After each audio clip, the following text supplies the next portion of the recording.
bakit gusto nila ma-impeach si Sara Duterte as soon as possible. Pero hindi sila nagwawagi. Unang-una, ang mga dahilan yan sa politika talaga. Kasi ayaw nila na may Duterte pa na manungkula ng ating bansa sa susunod na henerasyon. Takot dyan si Leila de Lima. Ha? Kasi kapag bumalik yan, kung in case manalo man si Sara Duterte, pagkapangulo yari yan si de Lima, balik sa kulungan yan. Ha? Ganun lang po doon, si Trillanes yari yan. Ha? Sa mga against ngayon kay Sara Duterte, yari kayo kapag si Sara Duterte ang maging pangulo ng Pilipinas. Ganun lang po doon. So hindi naman siguro tanga, wag niyong isisi sa mga Duterte kung minahal sila ng mga tao. Dahil nakikita ng mga tao yung sinseridad nila na bilang namumuno ng isang bansa, ng isang lalawigan. So ihalimbawa na lang natin ang Davao ngayon. Kung gaano ka tibay sa lahat. Na ang Duterte ang namuno doon punto por punto.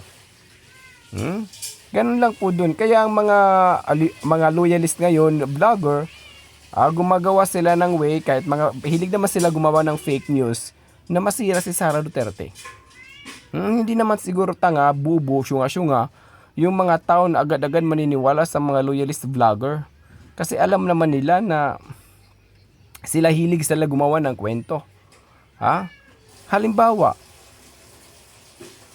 yung confidential fund ni Sara Duterte, yung laging pinupukol kay Sara Duterte na masira ito punto por punto.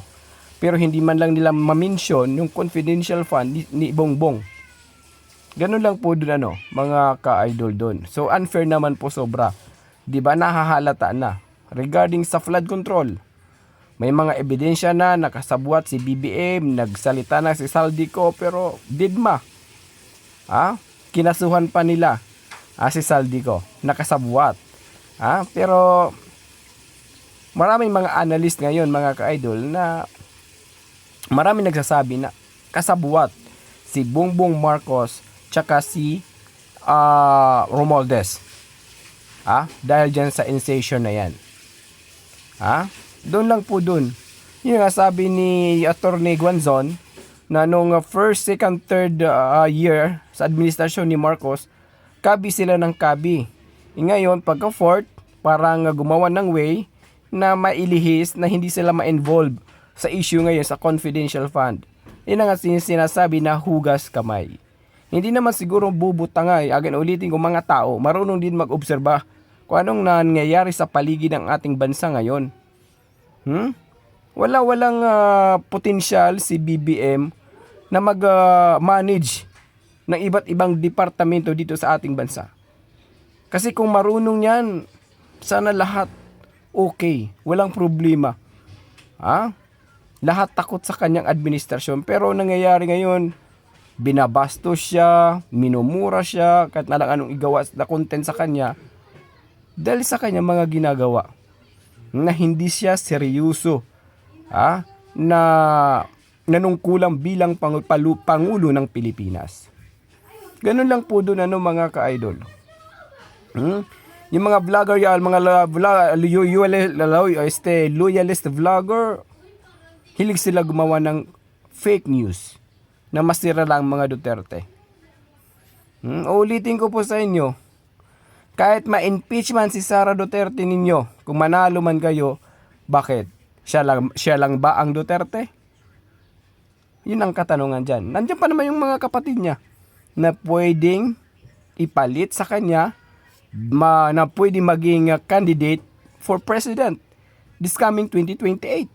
Ganun lang po dun. Kahit ma-impeachment si Sara Duterte, nandiyan pa si Baste. Nandiyan pa yung mga kapatid niya. Kasi kung sinong iniendorsuhin ni Sara Duterte na pumalit sa kanya, in case ma-impeach siya ngayon, pero malabo mangyari yon, halimbawa lang, nandyan si Basti na pwedeng ipalit sa kanya punto por punto. Hindi rin kayo magwawagi. Kasi alam ng karamihan, hindi lang dito sa Luzon 50-50 dito. 50-50 dito, 50 dito kay Sara, 50 dito Naghati na yung iba't ibang grupo. Pero Maka Duterte talaga, maraming mga Bisaya nandiri sa Manila karon. Maraming mga Bisaya sa mga taga Mindanao ang nandito sa Manila ngayon. Kaya dahan-dahan na kayo bumaba. Sasabihin ko sa inyo. Dahan-dahan na. Antayin nyo na lang sa darating na eleksyon. Kung ayaw sa mga Duterte, sabi pa ni Cayetano na talunin nyo na lang sa darating na eleksyon. Wag nang idaan pa sa dahas na para masunod lang ang inyong kagustuhan. Kasi akala ng mga vloggers na naniniwala yung iba't ibang mga tao na yung iba sa bagay naniniwala sa kanila yung mga loyalist. Pero tingnan naman natin ngayon, marami ng mga loyalist na lumipat na. Dahil napapansin din nila kung anong kakulangan meron ang Pilipinas ngayon. Na hindi man lang mabigyan ng panahon ni BBM yung kakulangan niya sa pagpuno sa iba't ibang departamento ng ating bansa. Kagaya ngayon, nagkaroon ng giyera sa Middle East. May ginawa ba siyang paraan? Wala, kasi yung aeroplano daw. Walang madaanan ng aeroplano dahil close na yung airport. So, paano mo matugunan yung pangailangan ng mga OFW yun?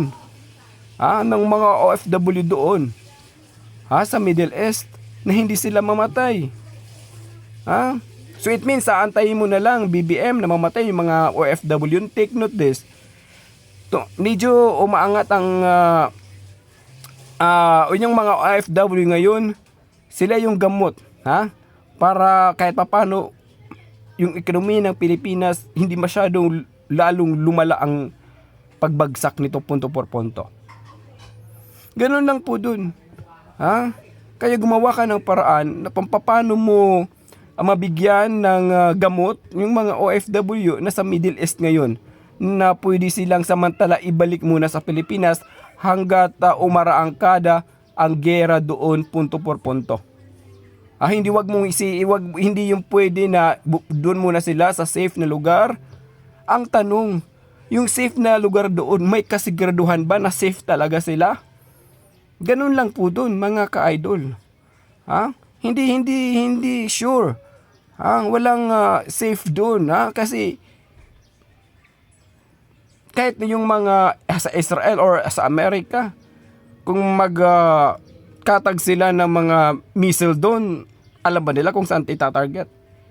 Halimbawa kung lumihis, mapunta doon tuloy sa sinising safe place sa mga FW. Diba? Kaya wag ganun. Gumawa ka ng paraan. Gayahin mo yung ginawa ni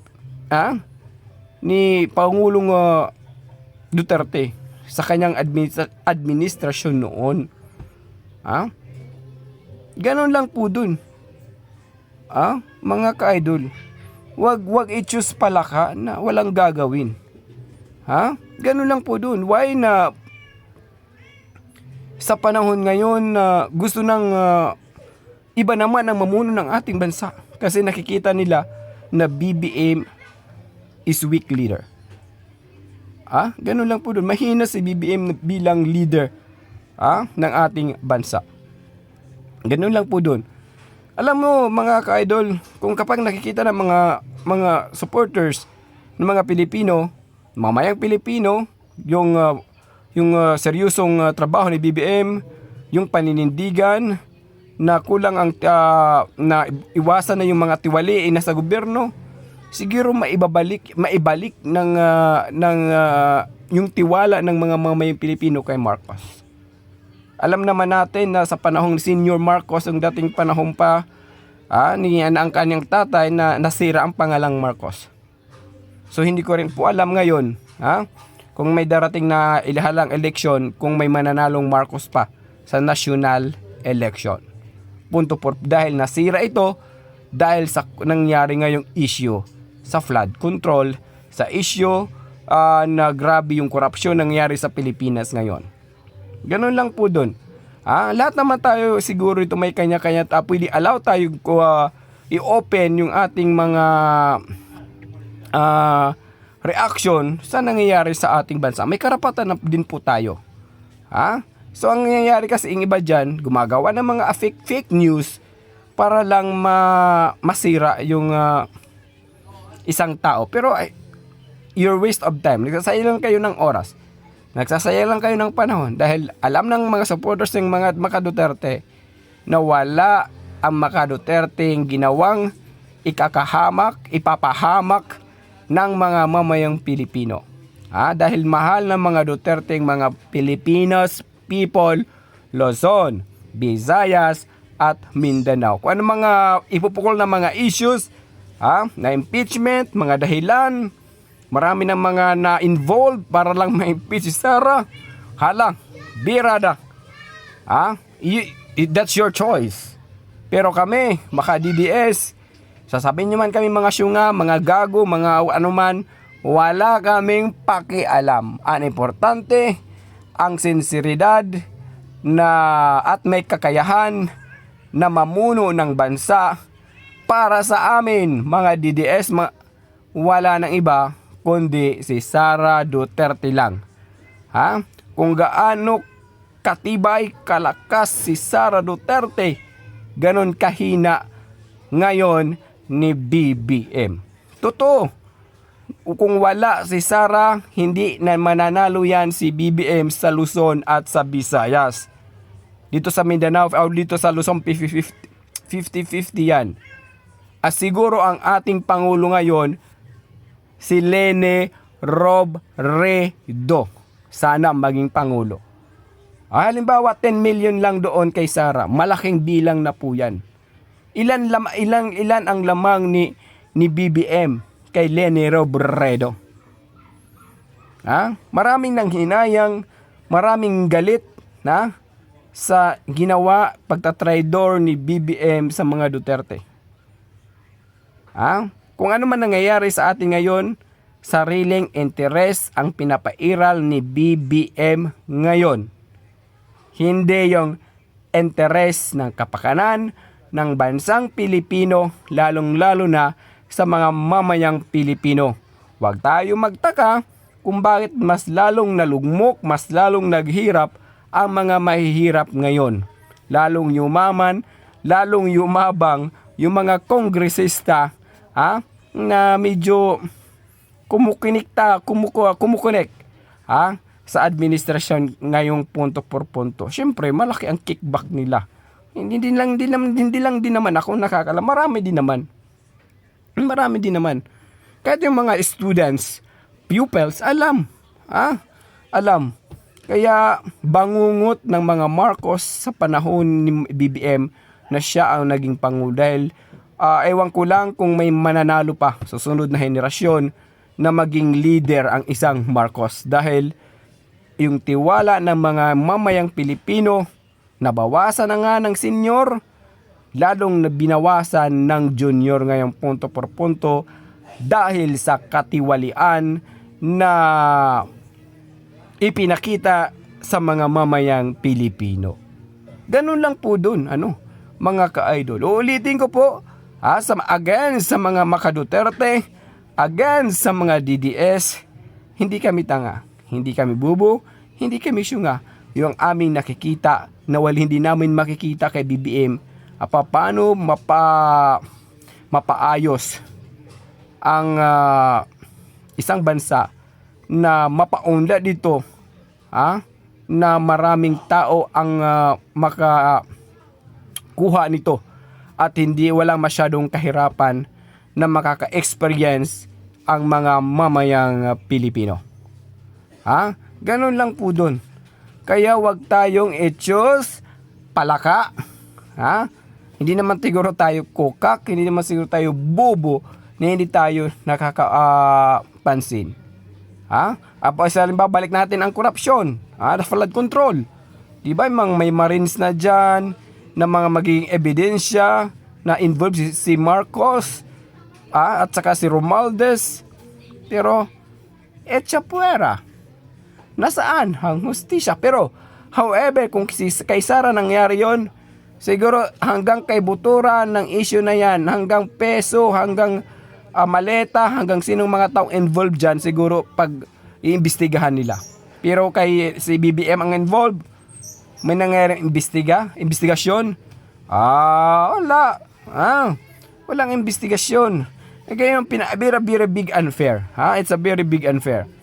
So, antayin na lang natin. Mga ka-idol sa panahong this is the coming 2028 election. Tingnan na lang natin. Ulitin ko po, maraming sumusuporta, lalo sa mga congressman, maraming sumusuporta sa mga Duterte kumpara sa iba't ibang grupo ngayon, kung ano mang grupo ngayon. Ganun lang po dun. Why? Kahit isama pa ang mga yellow, yung mga grupo ni Leni Robredo, tsaka ni grupo ni BBM, yung mga loyalist, hindi pa rin kayo makakatalo sa mga sumusuporta sa mga DDS. Sa mga ilupalop ng kontinente, Europe, Antarctica, Europa, Timog Amerika, Hilagang Amerika, Asia, maraming nagmamahal kay Duterte. Hanggang dito na lang muna tayo. Sa mga hindi pa dyan, don't forget to subscribe, especially mga DDS, at patuloy kay Kuya SB sa mga suporta. Maraming salamat. Go and fight. Huwag tayong, ulitin ko, huwag agad kayong maniniwala sa mga fake news na pinapalabas ng mga loyalist vlogger dahil bayad sila. Okay? Ulitin ko po, huwag kayong maniniwala sa mga loyalist vlogger dahil bayad po sila kada sentimo. Ganun lang po doon. So hanggang dito na lang. Again, this is Kuya SMB. Para sigurado punto por punto, pack na pack. Basta DDS, basta Duterte, tapang, laban, may paninindigan para sa sambayanang Pilipino na ito'y hindi mapahamak punto por punto. Again, this is Kuya SMB. Mega love shoutout sa mga FW, sa mga nagmamahal kay Tatay Duterte, kay BP, at sa lahat ng pamilyang Duterte. Mega love shoutout po sa inyo. Don't worry, marami nagmamahal sa inyo, Luzon, Visayas at Mindanao, lalong-lalo na sa mga OFW. Hanggang sa muli, hanggang dito na lang muna tayo. Have a good day and God bless at all.